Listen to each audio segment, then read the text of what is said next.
All right. Welcome back to Batman at the Movies. I'm Koob. I'm here with Citizen, and we're here to continue our discussion of Batman Begins. We're talking from minute 17 to 32 minutes and 10 seconds into the movie. How are you doing today, Citizen? I'm good. It's good that you're back, making your triumphant return. We've got a lot to discuss, so let's get straight into it. So we're back at the monastery and we're treated to a training montage. Bruce is training with the League of Shadows. Yeah. He's learning the And ways of the ninja. And then we also got a little bit of combat there as well. Christian Bale looking buff there. yeah, Later in the movie, in the scene following Batman's first night at the docks, Christian Bale is doing push-ups in his bedroom, and his face looks a little fuller in that scene. And I think that was probably filmed earlier in the production when he was still trying to tone up and yeah, maybe shed a few pounds because yeah, he put a lot of weight on really quickly, and y- he kind of put too much weight on. And but yeah, it he, wasn't like he said like he looked more like a bear and not like this like really cut sort of fighter that like Bruce Wayne should be. I was just looking there when he's hopping about on those poles. Like, what's beneath him? it looks a Uh, little like water, but it also just looks like it could be kind of like a coal-like substance. I would not want to fall off there. That looks like it could be quite painful. And the worst thing would be like doing the splits or something over one of these poles. Just after this scene, we see that there's a man caged and he's awaiting execution for committing murder. Yeah, and Raish says, Crime cannot be tolerated. Criminals thrive on the indulgence of society's understanding. I think that's a pretty powerful quote. I say that's pretty true. You think our justice system is too lenient? At least for Gotham, it's definitely a little lenient. We'll see this a lot in this episode. In the UK, it feels like our system is often more concerned with the rights and privileges of the criminal at the expense of justice to the victims. Yeah, it seems over here a little unbalanced. In the UK, our prisons are overflowing, literally overflowing. The criminal justice system has even had to release some criminals early before they were even eligible for parole because they just don't have any more room for the new criminals going in. If you've got a problem where your prisons are literally overflowing, then that tells me that the prison system is not hard enough because Yeah, it's not acting as a deterrent. Because prison's a yeah, place where you wouldn't want to go, right? And the fact that it's overflowing tells me that, yeah, something's gone very, very wrong. In this scene, you can actually hear the ice glacier cracking. It was doing that for real on location. oh, was it? Yeah, and they were they had to Scared. hurry. Yeah, they were a bit concerned because they said like we had to hurry like with the filming, so like we had to get off there pretty quick. I think it was perhaps unseasonably warm at the time. The gauntlets, they're given a very practical purpose in this movie. You know, they're not Yeah, just cosmetics, but they actually will stop blades, knives, swords. You can actually use it as a way of disarming your opponent and blocking yeah. them. As far as I'm aware, the first time the gauntlets had a practical purpose was in the 89 movie. Your parents' death was not your fault, it was your father's. I made a note about this. And then he says, your father failed to act. Yeah, So in Raige's mind, Bruce's father was a weak man who was too scared and too unprepared to protect himself and his family. I don't know if it's more of a manipulation tactic to get him to fight better, or if it's something Raish actually believes. I'm What do thinking you it, think? I'm thinking it's both. I think it's a dual tactic. Okay. It's not just about your body being well trained and ready, but your mind as well. In modern society, all the blame's put on the perpetrator and none on the victim, right? But it wasn't always like that. Yeah. So, not to diminish what Joe Chill does, but do you think Thomas Wayne bears some responsibility to what happened that night? Hmm. This is an interesting debate because, I mean, surely he should have known that the alleys of Gotham had got to be at least somewhat dangerous. He should have been aware. It was definitely a foolish thing to take like a rich family down a alleyway.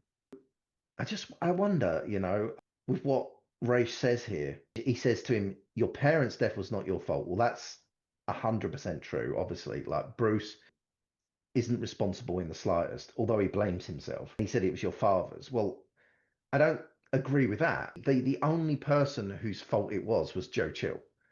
He's the guy that shot them. But I do feel that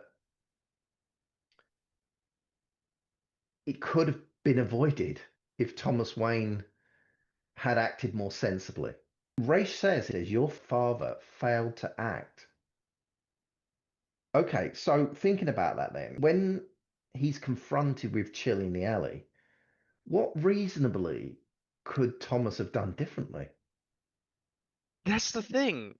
I don't think he could have done anything differently. They had a gun pulled on them. It's like, what was, if Thomas did anything, someone was gonna still get shot. The advice that the police give you is if someone's mugging you, give them what they want. Yeah, just Don't, follow their instructions. yeah, the advice is not to fight. Don't don't fight back. Just comply. Your life is more valuable than your possessions. And Thomas was doing that. He gave the man his wallet.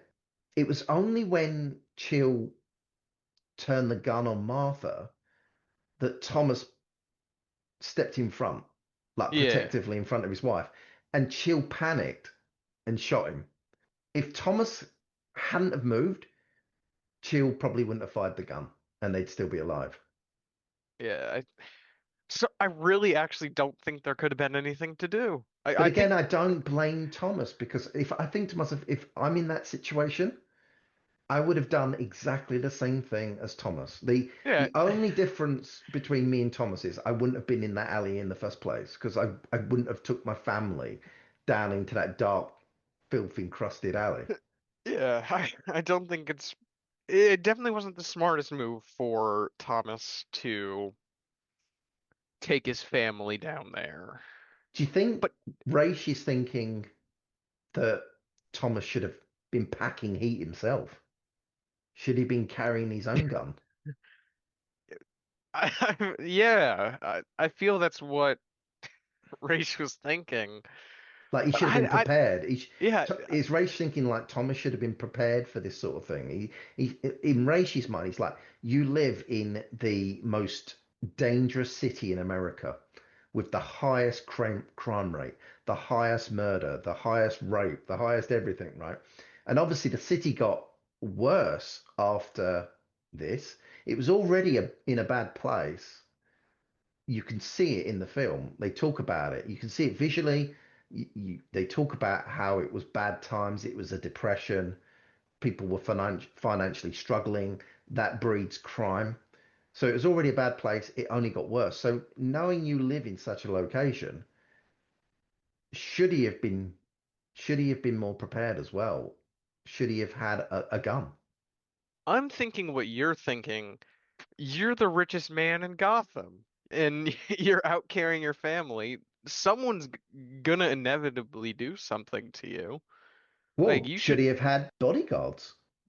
I think so.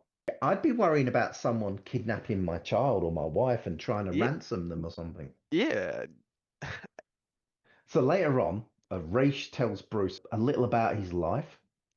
And he says he once had a wife, his great love. She was yeah. taken from him. And I thought Liam Neeson is such a great actor. He delivers all his lines with conviction, with sincerity. It, he, he's kind of a man of all talents, actually. He can do a lot of genres really good. He's completely believable as this character. When he says the things he says, I believe that he believes what he's saying. But And another thing we're told these days is that vengeance doesn't make the pain go away. It doesn't solve anything or bring us any peace. But interestingly, here, Raish is telling Bruce that vengeance brought him peace. It enabled him to live a better life and move on. What's your thoughts on that? If someone murdered your family, before I answer this question, mhm, uh, die as in die by the hands of me or die by the hands of the justice system? well, ideally at the hands of the justice system, but in Bruce's case, because the system in Gotham is completely corrupt and is completely broken, it would have to be by your hand. But let's It start. Let's start first of all. Let's assume that the justice system was functioning correctly. Would you be calling for their execution? probably, and I would just say that because it's not at the hands of me. And I'm gonna just answer the other part of this question while we're at it. Like, if it was at the hands of me, I'm no better than the criminal who did this. I've also murdered someone. Like, sure, they've murdered my whole family, but I've just murdered someone too. I don't know. But you, What? How do you? they murdered innocent people, whereas you would be murdering a murderer. I don't know. I don't even think I could like bring myself to do something like that. That's the thing. Okay. The next scene is Bruce Returning? returning home after getting kicked out of Princeton. Yeah. It is one of the Ivy Leagues, if I'm not mistaken. It's pretty hard to get into. I myself, you know, did not get into it because I never applied. Someone I did go to high school with. He is at Princeton right now, which is pretty impressive. He was a pretty smart guy, though. I wonder what he did to get kicked out. Because Alfred says to him, "You don't like it there?" And he says, "I like it just fine. They just don't feel the same way about me." Usually, to get kicked out of college, you have to do something like major, something real big, something real bad too. So He he must have like started fights or something. he doesn't specifically say he was kicked out, but Yeah, it's more kind of implied, maybe. yeah, because if it was just him, if he was like, "Well, I don't like it there. I don't want to go back. It's not for me." That's one thing. But him saying that they don't feel the same about me, it implies that they want him gone or they've asked him to leave. Yeah. So So Alfred says to him he's made up the master bedroom, which is his parents' old room, and Bruce refuses to sleep there. yeah, he kind of like shuns the manor in this scene. He's kind of like, I don't want to. This isn't my house. This is my father's house. He's like, if I had my way, I'd pull the thing down. So Yeah. then I wondered like if he went through with that plan, what would happen after that? What would be built in its place? A Starbucks? A Walmart supercenter. Bruce refers to the house as a mausoleum. It kind of looks that way, doesn't it? With all the carpets like taken away and the other furnishings removed, and you see all that white marble exposed. It does kind of look like a mausoleum, doesn't it? Yeah, it does. That's a fancy mausoleum if I've ever seen one, though. Yeah, I want to be buried in a place like I'll bury you in a place like that. that. Just don't ask the owners. Bruce says to Alfred, "Why do you give a damn, Alfred? It's not your family." And I feel like that must have really hurt Alfred because Okay. I think Alfred does consider himself to be one of the family, and Bruce is kind of like a son to him. He's been there for years at this point, so he pretty much is family. I mean, It's a little disrespectful for Bruce to say that, I feel. Be like, you're not part of the family. Yeah, Michael Caine does a good job of like really showing that that's hurt him, that it's wounded Yeah, him. He doesn't say it, just on his face, like yeah, that expression he gives. He's just like, yeah, yeah. Lots of that was a bit cruel, Bruce. lots of good acting in these scenes. And Alfred then says that he'll never give up on Bruce. I wonder if that will prove true when we get to the sequels. We'll see. We have a scene where Bruce is in his parents' old room, right? Yes, Which is the master bedroom. yes. And I thought that's interesting because the master bedroom looks basically untouched to me. It looks like just how it would have been when Bruce Wayne's parents were living there. I'm sure Alfred kind of like made it that way. You think so? You think he like put all the furniture and all the accoutrements back, or you I I think I think he'd that it do was that. he, or do you think it was left and he just came in and kept it clean and dusted? Yeah. It's probably the only room in the house that is untouched because It, everything else, what we've seen so far, it looks like a mausoleum.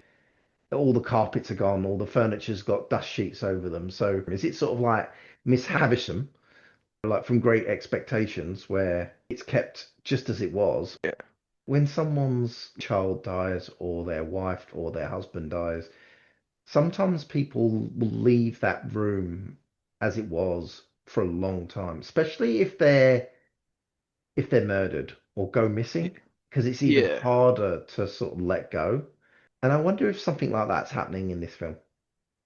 I think so, but that would be a long time to keep it like that. But Bruce Wayne is holding on to a lot of Guilt, kind of. guilt, emotional baggage. Like Bruce Wayne does have problems letting go and moving on, doesn't he? Absolutely, he does. So maybe the Mm, room is kind of like symbolic of how Bruce Wayne can't move on. that's a good way to think about it. I think I'm gonna have to agree with that. So next scene, we're in the kitchen. Rachel's waiting for him there. The adult Rachel, played by Katie Holmes. Yep. What do you think of Katie Holmes in general as an actress? I can't tell you what else I've seen her in. I saw her originally on Dawson's Creek. Me and So, my friend, like when we used to hang out at his house, he had two sisters, and they used to watch it all the time. And we would be in the room basically mocking the show while they were trying to watch it, and then they would like eventually kick us out because we thought it was hilarious that you have these teenagers that are constantly examining their feelings and talking yeah. about their feelings, and was like, who does this? Like, because even the men were, even the males were in the show, it's like maybe girls do this, we thought to ourselves, but it was like certainly like young adolescent guys are not analyzing their feelings constantly like these guys are like in the show. That's my memory of it from back in the day. I've heard it's really good, but I just haven't watched it. Haven't got around to watching it. I mean, it might be great. It's just all I have is my dusty old memories from being a kid. So, and I Hmm. could not appreciate it. It wasn't made for me. I think it was made for adolescent girls. Wow. It ran for 6 seasons, so it was pretty popular. Mm. Now, she was nominated for a Golden Raspberry for For Worst this, Supporting Actress for this film. Now, interesting. do you think that was deserved? No, I don't think it's too bad of a performance to deserve something like that. But you gotta think, The Shining, a beloved movie, has also been nominated for a Razzie back when it came out. That movie was hated when it came out. Really? Yeah, you didn't know that? No. That movie was like absolutely loathed when it came out. So I wouldn't take the validity of the Razzies very seriously. Well, she obviously didn't win. She was just nominated, so Who did she? I wonder who she got beat out by. What would that be? The 2006 Razzies? probably, yeah. I don't have that information at hand. Um, Let's see. I will I'll get that for you. Oh man. Okay, worst supporting actor. Hayden Christensen won that year what? For for what? episode 3. Yeah, apparently that movie must have been really hated when it came out. Paris Hilton won that year. And what was that for? House of Wax, the Oh, remake. I saw that. Yeah, I saw that when it came out. I've heard it's just like not great. I saw it then once, and I've never seen it again. So I don't really remember like really anything. I don't think I've even seen it at all, so I can't comment. But I heard it's really bad. So, who do you prefer as Rachel? Katie Holmes or Maggie Gyllenhaal? Mm. Who's the better Rachel? Katie Holmes isn't too bad.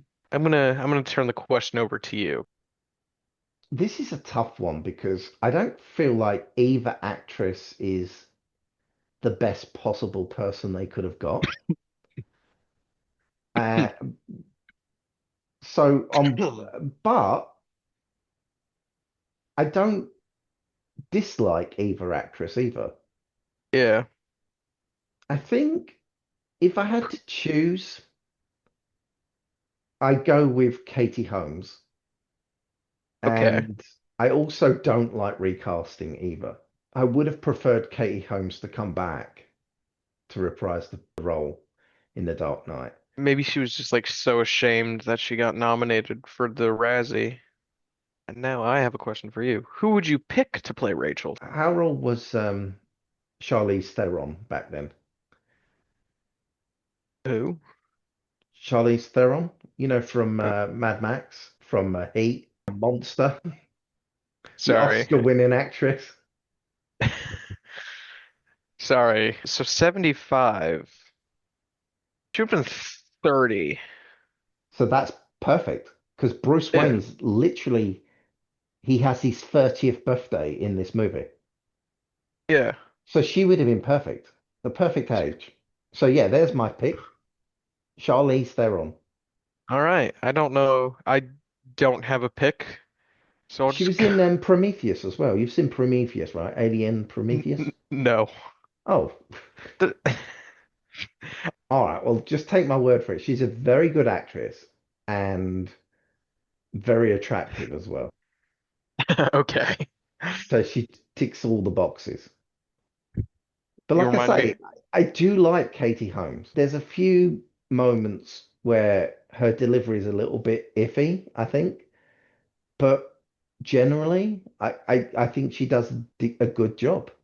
Yeah, she does a pretty good job. I do Yeah. wonder why she didn't return. Like, the official story is that there was a scheduling conflict. She chose to do a different film, and that I can't remember what that film is now, but that film was a flop.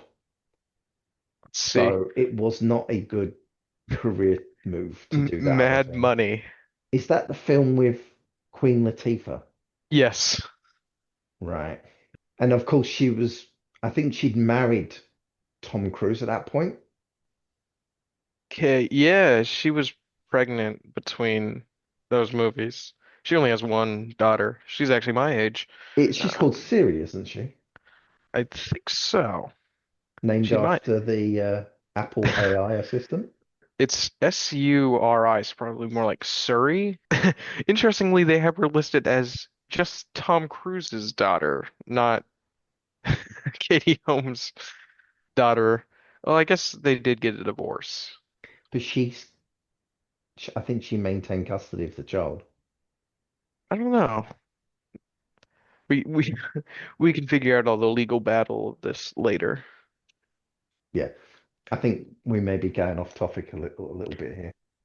We've been off topic a lot, All right, except so let's get back on topic and discuss condensed milk. what? Have you ever tried it? No, but I think I was at my grandparents' house and I think I accidentally almost poured condensed milk instead of just regular milk. Mm, And that was a few weeks ago. Have you? no, it's very sweet, apparently. Very, very sweet. You can feel cavities forming in your teeth as you're drinking it. I'll have to try that. I'll have to see if it's real or not, if you're just lying to me. No, I would never lie to you, Koob. It's true. There's a beautiful shot here of Gotham, and we see the courthouse, but you see the monorail going between the Yeah, buildings there. you and Shenmue talked about this in your episode, like the triple decker. You asked him a lot of questions about America. I don't know if you want to ask those questions to me or not. Sure. I mean, we've got a monorail scene here. It may only be 4 or 5 seconds long, I but I know it qualifies. one of the questions you had was, is there anything like this in America? Hmm. And my answer is, I believe not. We have a lot of Is sub, there a double decker,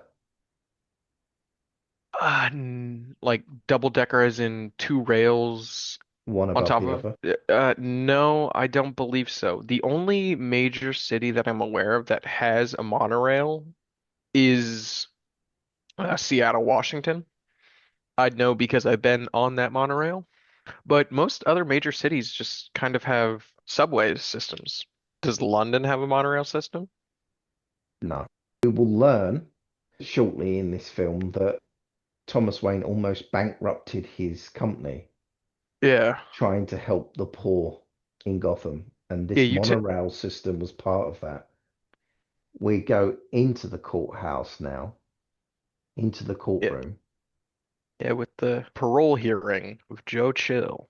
Chill is up for early release for grassing on his cellmate, Carmine Falcone. Do you Yep. think he should get early release, Coop?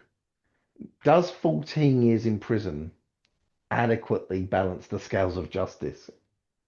Um, 14 years is a little early. The judge asks, is anyone from the Wayne family that wishes to speak? And then And yeah, Bruce stands Bruce. up and he stands there for a few moments, staring at Chill's back, and Chill won't turn round to face him. Yeah. Is it a choice on Chill's part not to face him, or can he simply not bring himself to look at the consequences of his actions? Is Chill truly sorry for what he's done, or is he just saying and acting in a way that he believes will give him the best chance of early release? He can't bring himself to face the man whose family he ruined and destroyed. So if Joe Chill had been executed by the state and not simply imprisoned and living off the American tax dollar, would Bruce have felt that justice had been done and that balance had achieved life for life? That's Would bold his of you. anger, his thirst for vengeance, ever have blossomed as it did in adulthood? I don't Would know. young Bruce have been able to achieve a peace that adult Bruce never could? Would there have been no Batman? I think it would have brought him some peace, but I still think he would have eventually gone down the route of becoming Batman. I think it's the opposite. I Okay. think that if Joe had been executed, I think that yes, Bruce Wayne would still carry guilt with him, but I think he would have been able to move on a little bit better with his life because, as we're going to see shortly, because Chill is released, Bruce then feels the need to take matters into his own hands. And when that fails, that leads him to Falcone's nightclub. And when things don't go well there, that leads him to leave Gotham and travel the world. So it's a series of cascading events that all lead back to this moment, I Okay. believe, in the Okay. courthouse, where if the judge had simply Even if they didn't execute Chill, if they simply sent him back to jail and just denied his early release, all those events I don't believe would have happened. Okay, so we have So I don't two. think there would be a Batman in this version if Chill hadn't been released from prison early. All right. So we have two very different viewpoints on this. Yeah. Huh.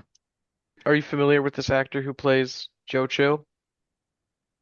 Um, no, I'm not. R Richard Brake? I'm not. No. I think I've seen him in the movie Mandy. I'm pretty sure he plays the villain in that movie. He's pretty kind of like scary actor. He was in Barbarian. Just a lot of like horror movies, it seems.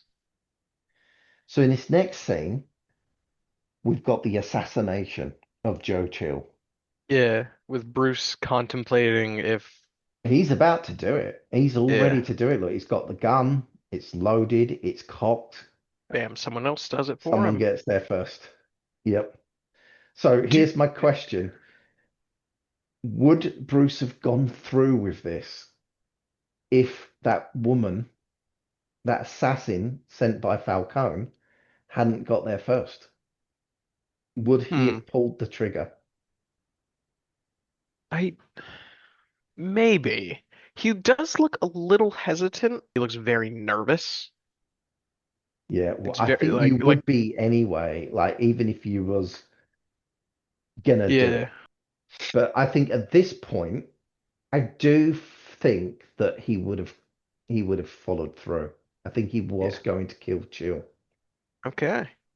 Traditionally in the comics, Bruce Wayne will not use guns. Yeah. He considers them to be a coward's weapon. Yeah. And the reason generally that he feels so strongly is obviously because it was a coward that used a gun to kill his parents. But in this version, he doesn't feel that way. In this version, he seems quite happy to use a gun.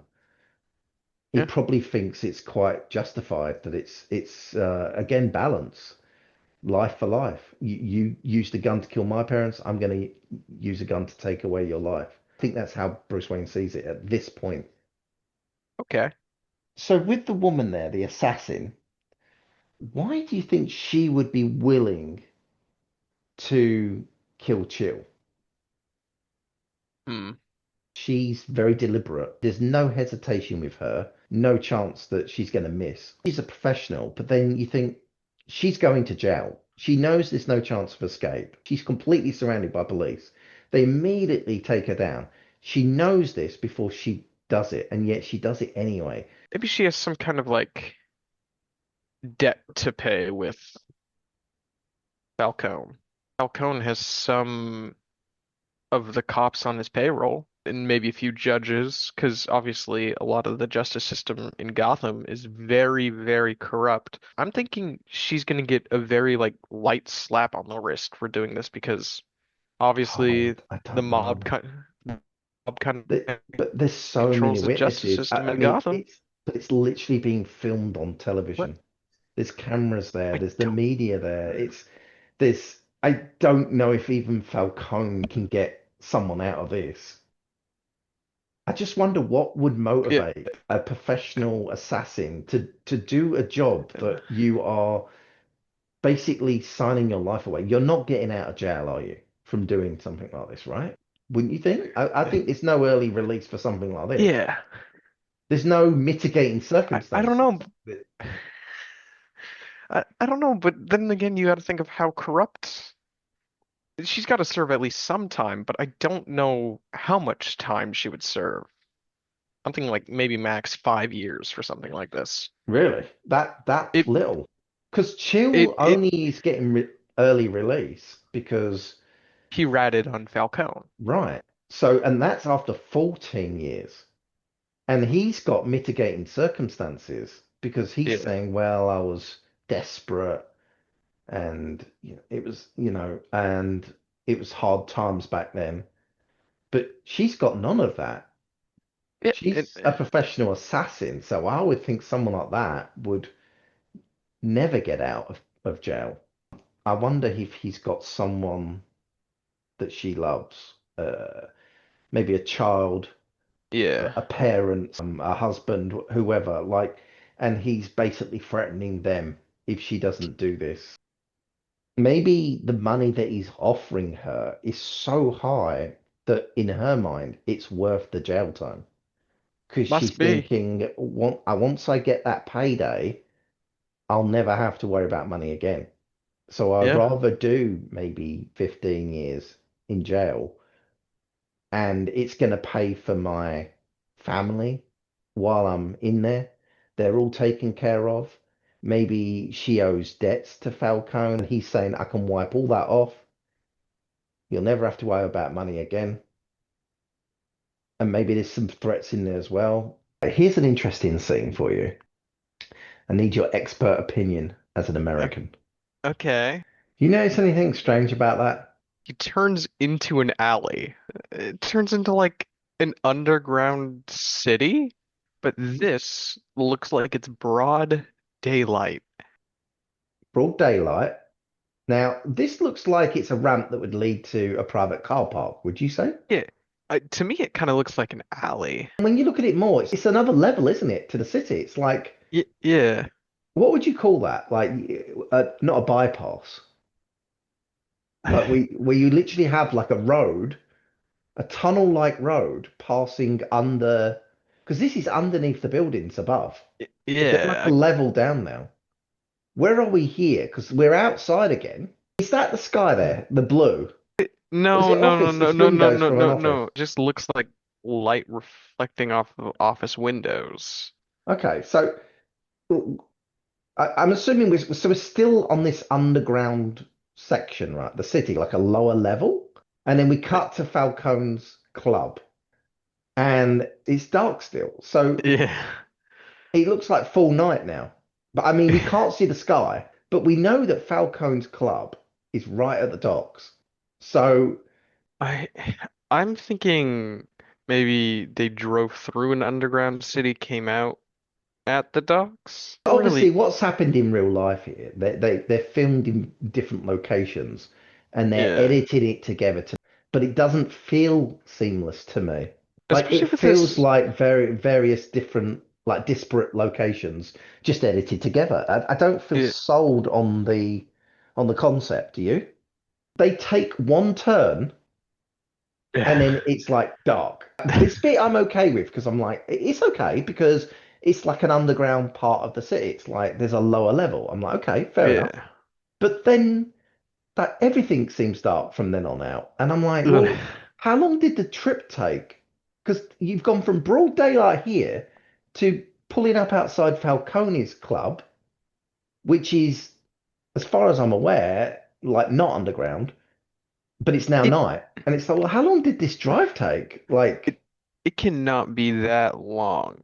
But also, we don't know the traffic situation of Gotham. that's true. They could have been in like gridlock for like 2 hours, but Yeah, like we just didn't see that part.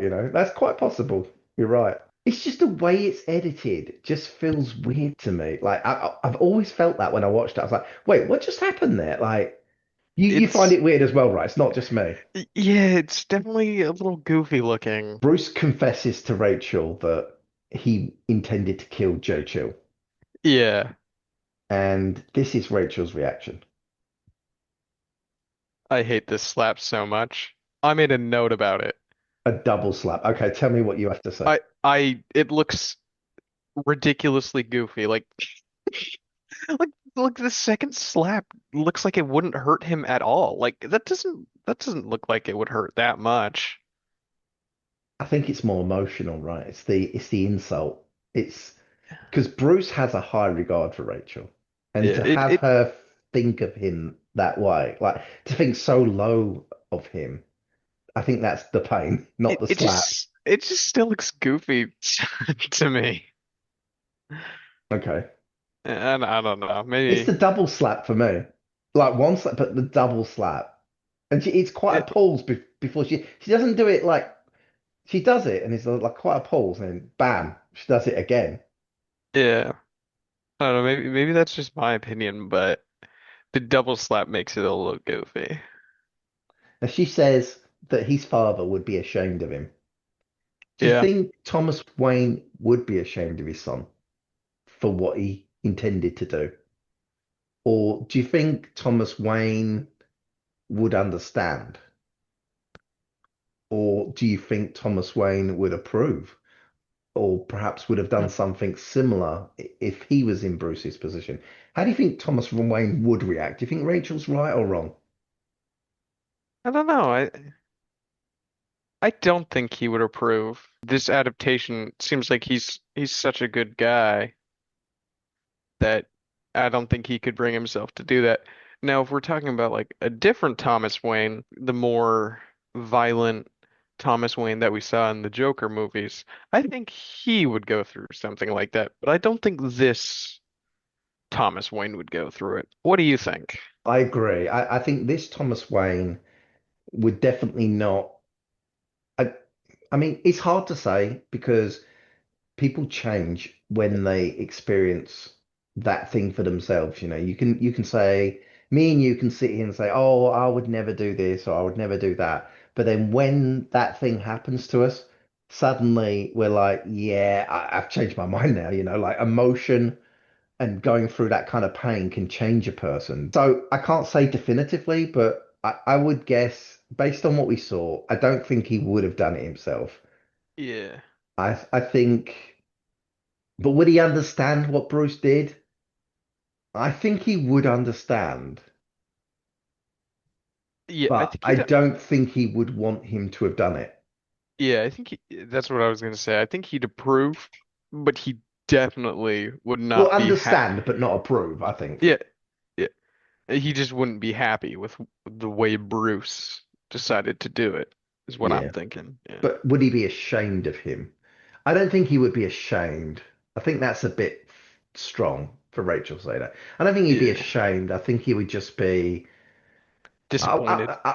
Yeah, I was going to say that, but maybe not even disappointed. Maybe just saddened. Like sort Yeah. of, I think he would understand. He would sympathize. He would empathize with what Bruce has done and why he did it. But I think he would just feel more sad than anything.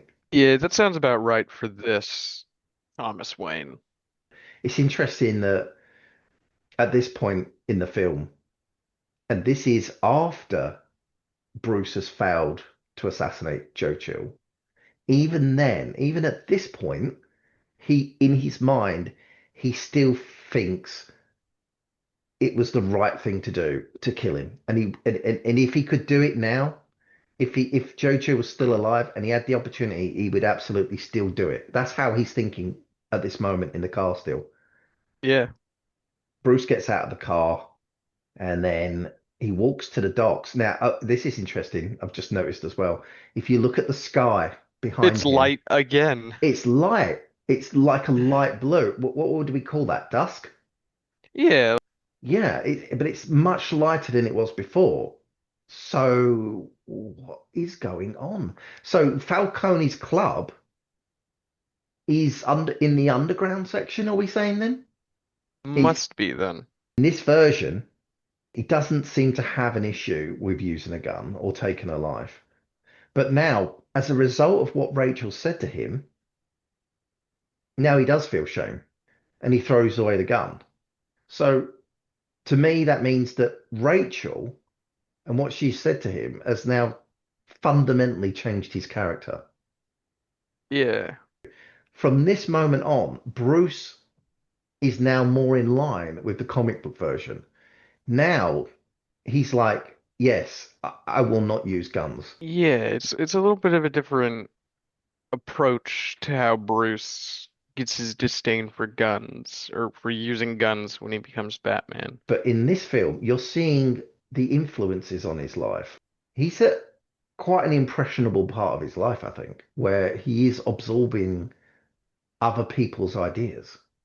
Yeah. It's not like he's just a sheep following along, because as we'll see later, when Ra's wants him to go further than he's comfortable with, Bruce is just like, no, I won't do that. So he's not easily led. And I wouldn't, but he is to an extent impressionable. He is willing to, he is sort of, his character is sort of malleable at this point. Yep. And once again, it's dark. So we're assuming it's a lower level of Gotham. And Falcone says to Bruce that he hasn't thought through his actions and he's got so much to lose. And he says to him, "You haven't thought about his old butler." And I think then he goes, "Bam!" And Yeah. when I saw this in the cinema, I remember this got a laugh though. What do you think about Tom Wilkinson as Falcone? Is he, because he's a British actor, is he doing a convincing American accent for you? And does he feel like a convincing sort of gangster, or is he a bit cartoony, perhaps, or a caricature? The American accent isn't bad. I mean, It's I convincing. I certainly couldn't tell that he was a British guy playing an American. Okay, interesting. Okay. So here's Judge Faden with a young lady who I'm pretty sure isn't his wife. I, In I fact, I think he might be seen with two young women. what a But dirty dog. Falcone says to Bruce that while he was sharing a cell with Joe, the latter told him a tale of how Thomas begged like a dog for his life. He says, Not. begged like a dog. Do you think that Carmine's making that up just to sort of hurt Bruce to get a reaction from him? Or do you think Chill actually said those things? It seems in the realm of possibility that Joe Chill said that to to kind of be like, oh, I wasn't nervous at all.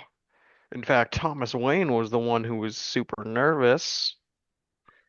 Do you think he just told a completely different version of events? He's like, I, I walked down that alley, I pulled my gun and I pistol whipped him, like, and then I told him to give me his stuff. And then when he tried to stand up to me, I had to put him down like a dog. And he was on his knees begging me for his life.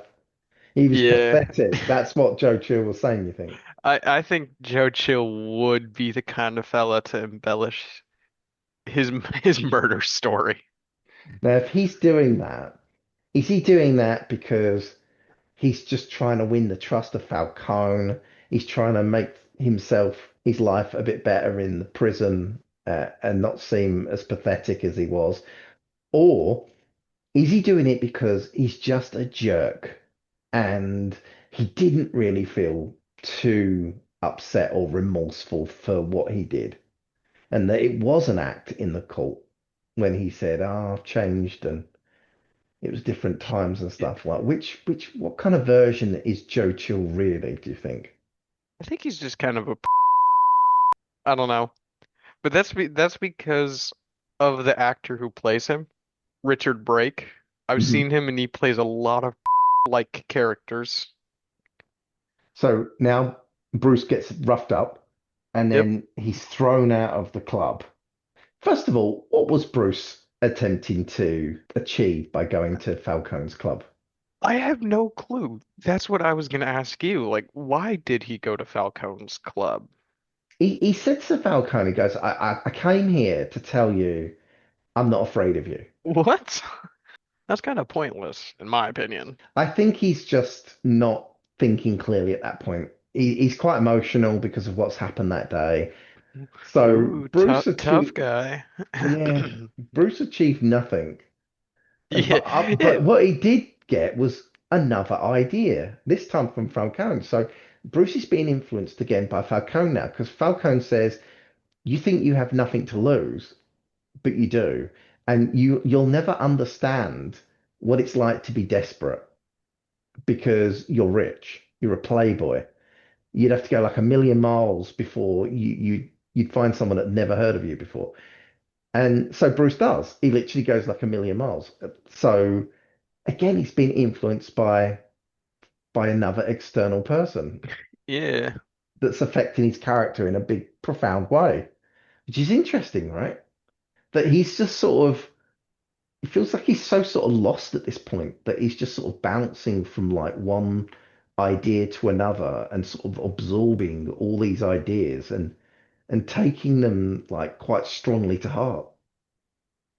Yeah, which is interesting because most of the influence we see are kind of from Bruce's childhood, at least I think, in other adaptations. Mm. So, I think that kind was one of the big attractions to this. It was like you watch other movies, you watch other adaptations, you see Bruce's parents killed, and then it jumps to him being an adult and he's Batman. You might get like Batman, like Bruce Wayne's first night out as Batman or a proto Batman but like year one when he just goes out and he's got like a ski mask on. But in this, like you're really getting the journey of like A to B to C to D of like just how does he go from what happened as a child to Batman? And it's filling on all those blanks, all those yeah, gaps. And I think that's really cool and unique yeah. about this film. And he approaches this homeless man here. It asks for his coat. He gives him all the money out of his wallet, burns his wallet, switches coats, puts this filth encrusted jacket on, and then he runs to a ship that's docked nearby. Yeah, I don't know why he bought that jacket. He's leaving Gotham on the spur of the moment. He obviously hasn't thought it through because he's just reacting again to what people are saying to him. He's burnt his wallet, so he's got no ID. He doesn't want anyone to be able to ID him. So I think he wants to get rid of the coat because it's a way of IDing him because he looks like a rich guy in that coat because it's a wealthy person's coat. So, Yeah, but he has no money because he gave it all to the homeless man. So how is he paying for his passage on that ship? he must just be like stowing away. In the novelization, Bruce works on board the ship. They sort of take him on as a sort of deckhand. He is regularly picked on by one of the other crew members, and this man beats him up every day. That's, Yeah, that's like prison yard stuff. it's a weird relationship he forms with this guy. He beats him, but then Bruce tries to fight back, and then repeatedly loses the fights. But slowly the man grows to like him, and then teaches him some fighting moves. Yeah, Yeah, it's a weird relationship because the guy is not a good guy. But I think the point of it is Bruce is beginning to learn different skills. you have that advantage over me because I have not read the novelization. It's interesting because the film is trying to ground everything in a reality and a believability, but the novelization will run with the idea that Raish is truly immortal, like he is in the comic books. This version, it's like he's trying to create a myth around himself, like a legend, but in the book, it's like, actually, he really is immortal. He really is hundreds of years old. Against the intent of the movie, which is interesting. It's like it's pulling in two different directions, I feel. It definitely it's kind of contradict itself because I like that he's more of a grounded character in this movie. Well, the novelization is written by Dennis O'Neil, and Dennis O'Neil is the guy that created Raish. So this is the beginning of Bruce Wayne's 7-year journey now to understand the criminal mind. Yep, and he starts it off by stealing a fruit. Yeah. What fruit does he steal? It is an orange. An orange? It looks like an orange to me. Maybe a peach. Not sure what that is. He doesn't have to It peel it. country is in. Looks like an Let's see. African country. Yeah, it's a plum. Plum. I searched it up. All right, well, mystery solved. He steals a plum. So, he's destitute in this country. He's stealing this fruit. How do you feel about seeing your hero reduced to a homeless bum and a petty thief, Coop? You know what? Hell yeah. Do what you need to do, Bruce. How do you feel about your hero doing this? I'm not concerned. But Yeah, there are some people that I guess like depending when you grew up with Batman, they see him as sort of this a pure kind of person that just never does anything wrong ever. Like you know the sort of Adam West type Batman where he's just like he wouldn't even exceed the speed limit. Like if the Joker robbed a bank, he's taking off. Batman wouldn't exceed like a 30-mile-an-hour speed limit because he might endanger someone and he has to obey the laws of the road. He's good to a fault in the 60s show. The next scene then, more theft from Bruce Wayne on a bit of a larger scale now. He's joined a criminal organization Yeah. and they're stealing goods from a warehouse. And you notice Uh, what's on the side of the box there. yeah, Wayne Enterprises. Now, they say to him, the cops, when they arrest him, they say, "You're a criminal." And he's like, "I'm not a criminal." And then the camera shows us the side of the box. He says to Ra's al Ghul, he said, "I learnt their ways, but I never became one of them." So Bruce Wayne, in his eyes, never became a criminal. Because Yeah. even when he was stealing this stuff, he was actually stealing from his own company. I'm not sure it quite works that way though, Bruce, because is it really a victimless crime?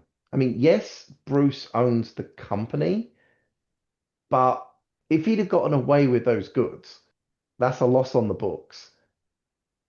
When items are stolen from a company, they pass on that cost normally to the customer, don't they? If people have shoplifters, for example, in a supermarket, they tend to put the prices up to compensate for the items that they're losing from theft. So in the end, the normal everyday common man on the street, they end up paying for these sort of things. Would it technically be embezzling products from his own company? Like, I don't know the like the complexities of what he's doing here because it is very strange, isn't it? But I'm pretty sure that whatever the technicality of it is, in the eyes of the law, it's still illegal what he's doing, right? Even though he's yeah. stealing from his own company. Okay, so we disagree with what Bruce Wayne says. So he says, "I'm not a criminal. I never became one of them." We're saying he is a criminal. Yeah, bro. You're Yeah, stealing. yeah, yeah. If you steal, you are criminal, right? Yeah, I'm not a criminal. I'm stealing from my own company, so it's okay. His company is going to report the loss, the theft. Then they will probably claim on the insurance, right? Yeah. That's illegal. Plus, he's breaking into the warehouse, he's breaking locks, he's breaking security. Like, there's a whole host of laws that he's breaking by doing this, you know? And then the money that they would have got from stealing and then selling these items, what would the money have been used for? Buying guns, buying drugs, illegal prostitution, who knows, you know, like how many other crimes is he funding as well, indirectly through these actions? So I Yeah. he's guilty, right? He's guilty. He can't justify it in our eyes, right? You can't say you're not a criminal to just commit a crime. Like, All right. come on, bro. So yeah, that's the end of the flashbacks now then. So from next week's episode onwards, everything takes place in the current day, Yeah. moving forward linearly after this. One final question then. Have you enjoyed watching the movie this way, told out of order? I I think so. I've enjoyed it. And do you feel like you've become invested in the Bruce Wayne character, or have you ever felt impatient just to get to Batman? I will say I am appreciating the movie a lot more. In Batman 89, they had the complete opposite idea when they wrote that movie. The idea was like the audience just wants to see Batman. Let's give them Batman as early and as quickly as possible, and then we can sort of fill in some of the backstory later in the movie. And I think both ideas are valid. But I have really enjoyed this. And I find with Batman Begins, I enjoy the movie more the more I see it. Obviously, I'm going to agree with you on that one. Next month, we're going to be talking about the incredible soundtrack that Hans Zimmer scored for this movie. All right, thanks, Coop. That's Uh, interesting though, because you've actually given us a spoiler. You've already called it an incredible soundtrack. So I now know that already that you like it. well, I like Hans Zimmer soundtracks. All right. So thanks for listening, and we'll catch you in the next episode. All right, see you, guys.